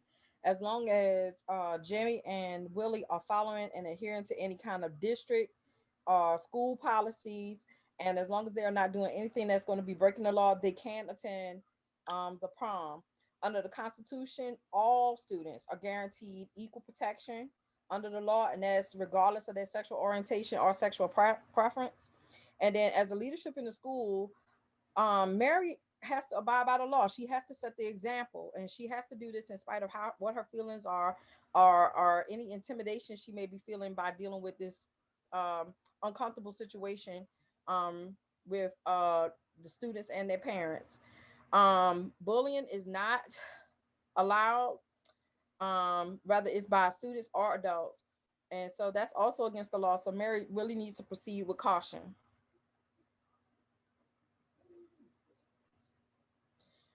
We also discussed how to address and minimize bullying and cyberbullying. As Dr. Lamb said, most schools have already in place some type of bully prevention or bully training in their schools. In our district, it's mandatory. It's a part of the start of the year training. All faculty and staff, regardless of whether they're cafeteria workers, custodians, regardless of their station in the school, all have to be trained. And then once we're trained, the next training goes to all students. And in our district as well, we have to submit the names of students that were not trained because they have to be trained. So that way all students are trained. Also making sure that you have some type of secure and private reporting system is another good way to prevent or minimize bullying and cyberbullying. Sprigio is one such program that many districts use. We use it in our district. And what happens is a report can be made by any stakeholder if they suspect bullying, whether that's a student, a parent, a teacher, anyone. And when the report is made, it goes automatically to all administrators. All administrators get an alert, and then the whoever the child belongs to, that's the administrator that will start the investigation process in the bullying. Also, a review of the code of conduct should, and with students and faculty, all stakeholders, again, parents too, everybody, community members, should often be done often and frequently. I know our theme this year at our school is reflection, and at the end of the quarter, reflect. So then we go back over, and there's some policies and stuff that have to be adjusted. At the end of the semester, reflection, and go back over whatever policies. And then at the end of the year, of course, reflection again as well. To sum it up, as leaders, we need to be knowledgeable of all school and district policies and laws. That's a lot. It's overwhelming because there's so many different facets that it pertains to. One of the things that we were told today in our faculty meeting is our principal said sometimes he has to go back and look at policies and stuff and refresh his memory and look at laws and stuff. So there's nothing wrong with going back and reviewing policies and laws to making sure that you are following those laws and are those policies. And when confronted with a difficult situation, before reacting or responding, do your research. Also reach out to other members of leadership, such as the superintendent. That one group said you can do that. Other people in leadership. Then you can also go back to those same district policies and laws again as well. And always refrain from imposing your thoughts or beliefs or doing what is popular. You have to follow established policies and laws in all situations.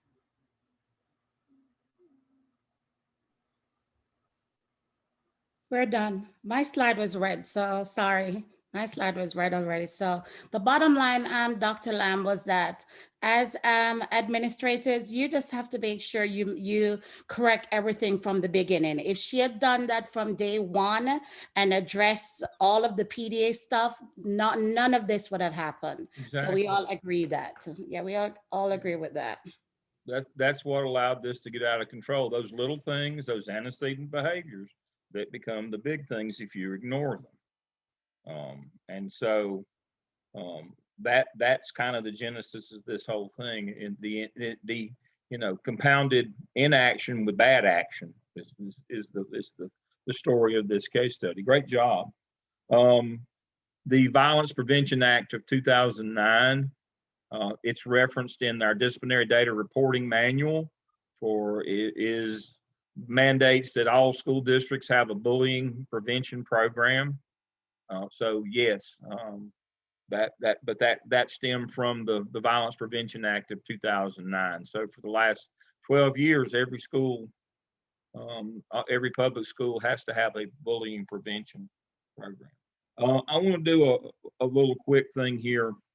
Robbie, what do you do for a living? Teach math. Robbie teaches math. So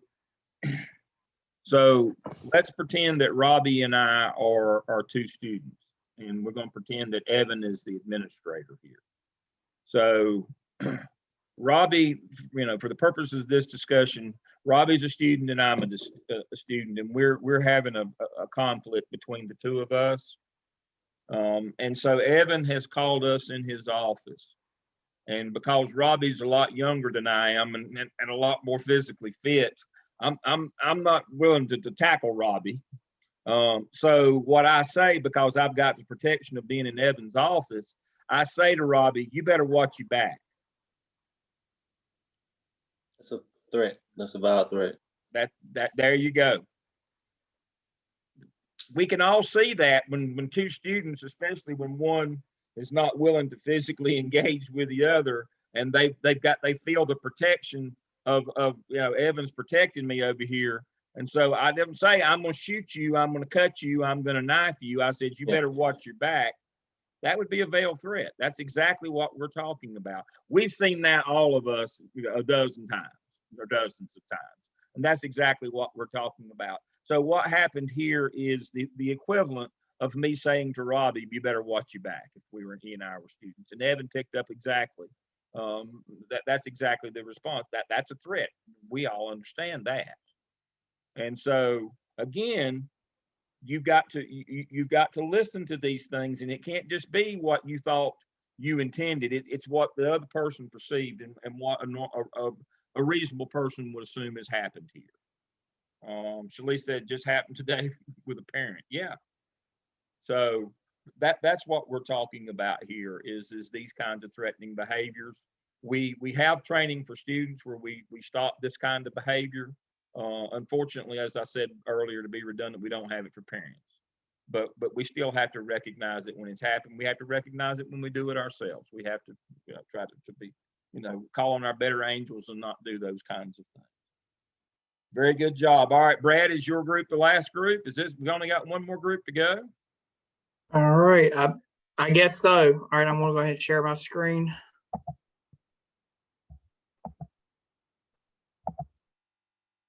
All right.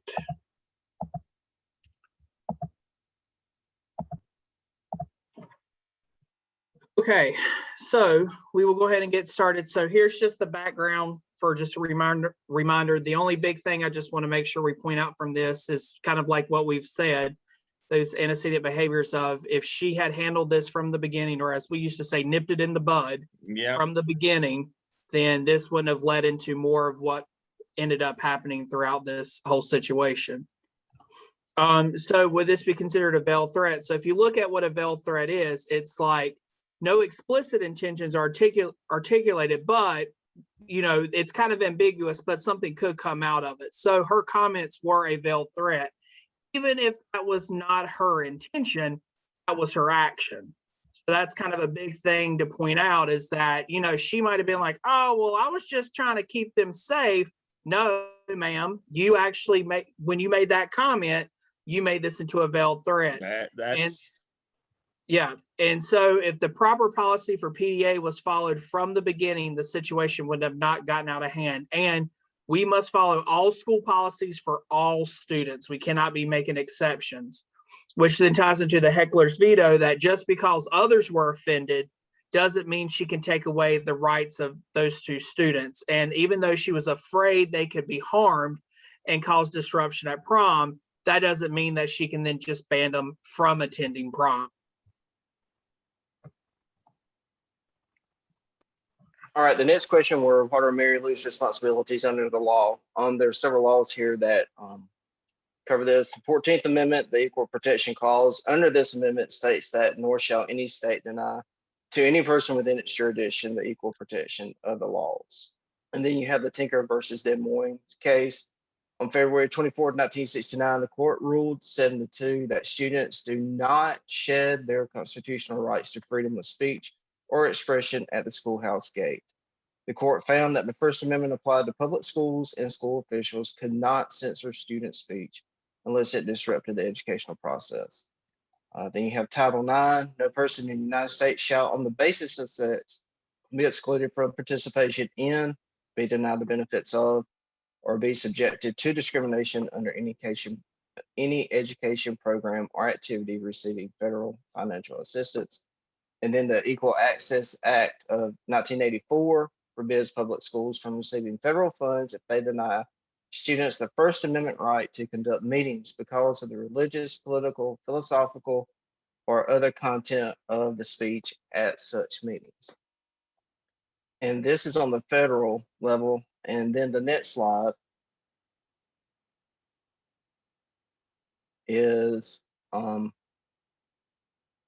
my district's board policy that states that every student of this school district will have equal educational opportunities regardless of race, color, religion, creed, national origin, sex, disability, economic or social conditions, immigrant status, or English speaking status. The district schools will not refuse to admit or exclude any person based on these criteria.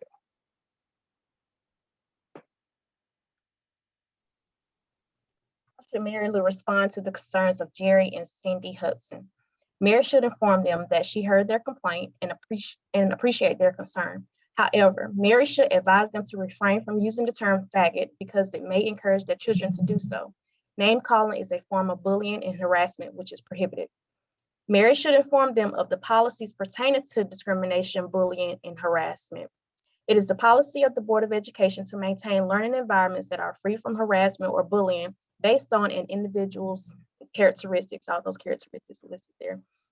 In compliance with federal law, all education programs, employment activities, and admissions should be administered without discrimination against any person on the basis of gender, race, color, religion, national origin, sexual orientation, age, or disability.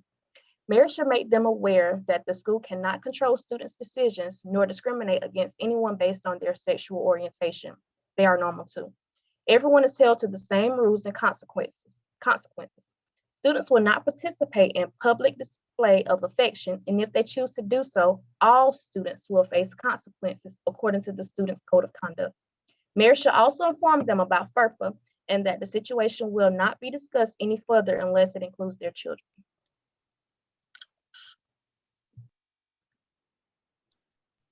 All right, so should Mary Lou allow them to attend prom?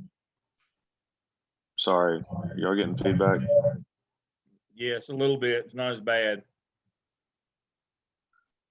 So yes, short answer, yes, she should allow them to attend prom because of the equal opportunity for all that we've all discussed. If heterosexual couples are allowed to attend, then the same opportunity should be offered to same-sex couples. And I just cited another precedent there from the Equal Educational Opportunities Act of 1974, which prohibits discrimination of faculty, staff, students. And I thought this was an interesting point, and it requires school districts to take action to overcome barriers to students' equal participation. So something else Mary Lou should have taken into account whenever she's making a decision here. And just continuing the conversation about how if PDA was addressed at the beginning as a rule for all couples, then this wouldn't have blown up into the problem that it is. And then finally, just going back to that justice paradigm, all students should be able to, or should be held to the same standards and have the same opportunities to participate in school activities. And just to address the cyberbullying and bullying on the next slide here, we've already kind of discussed how all school districts now have this staff development around bullying and cyberbullying. And we just thought it was an important point to point out that regardless of your personal beliefs, it is our duty as educators to uphold those standards taught in those bullying staff development sessions and to report any form of bullying and that affects the learning environment. Also, schools should incorporate anti-bullying campaign for students. School leadership could implement more preventative measures to celebrate diversity and create an inclusive school culture. Student bullying contract, it can ensure students understand bullying, cyberbullying policies and hold them accountable. And then also we discussed that there should also be information shared with parents about what cyberbullying is, and also kind of discuss the roles of parents if they participate in cyberbullying as well, because that becomes a legal situation in that regard. Then we also discussed that we should work with the guidance department to develop an SEL curriculum to support victims of bullying and to make students aware of the effects of bullying.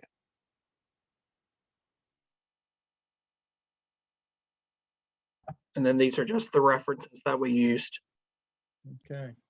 All right, if you'll back your slides up until I tell you to stop, I'm going to kind of summarize and we'll finish up for the evening.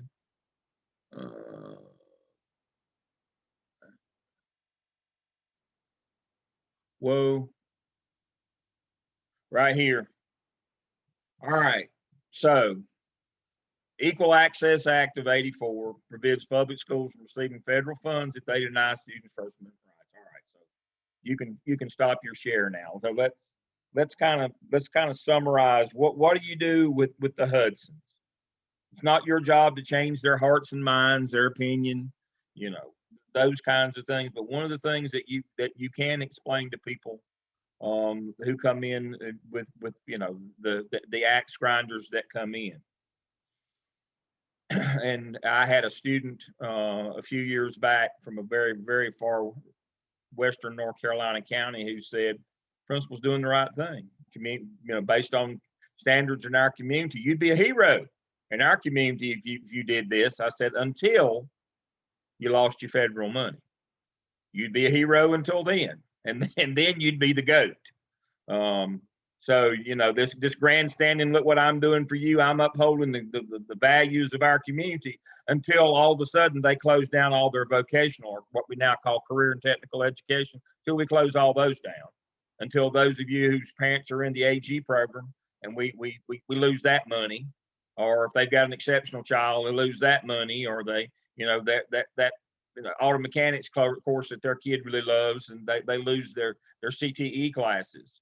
And so in the end, with people like that, you kind of sometimes just have to bottom line it for them. It's not your job to change their heart and mind, but you just have to explain, you know, if we don't follow the law, we lose this federal money, and that means your child loses out on these things.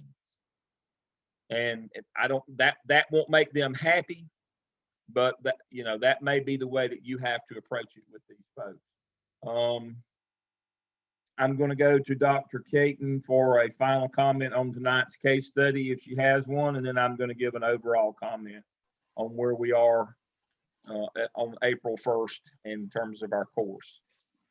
Dr. Caton, anything you'd like to say to summarize this case? No, I mean, for me, I haven't had very many things in that area. I mean, I do have students, but it's a very acceptable thing within my school. So I don't have issues like that. So I haven't had to really deal with some really major things. I mean, people are so far at our school are very accepting, and everything just pretty much, you know, does what it needs to do. We're a small school, so.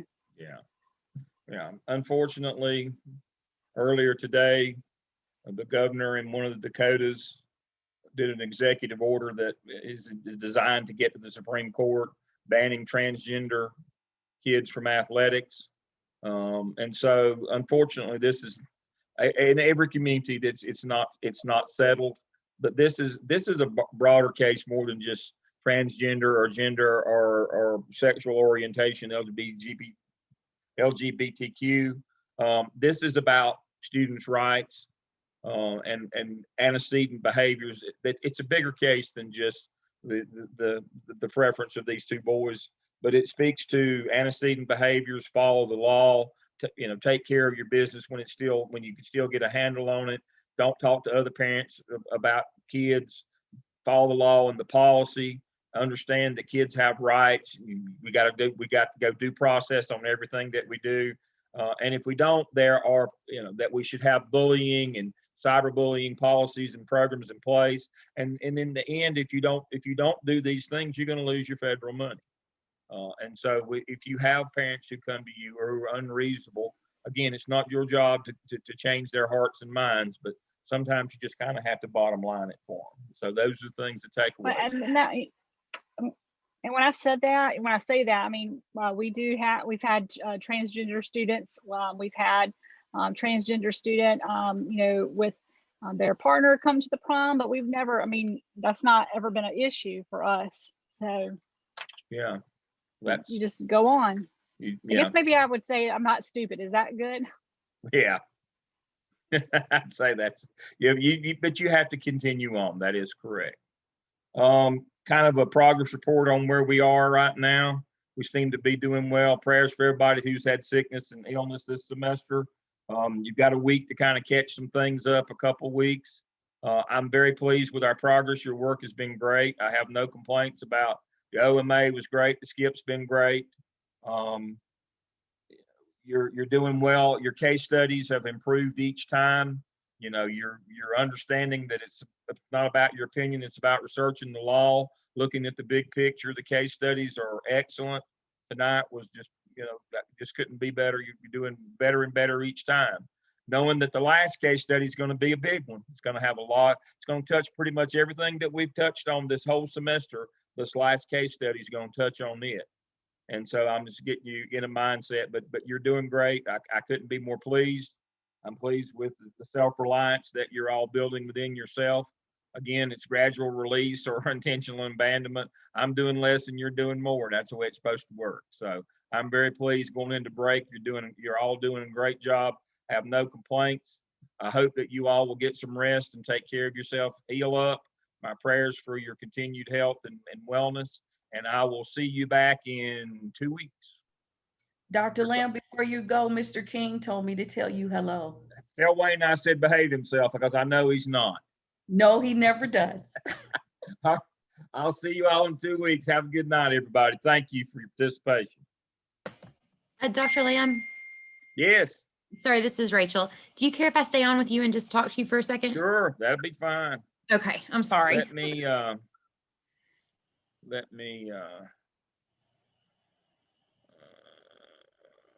cancel that. And I am going to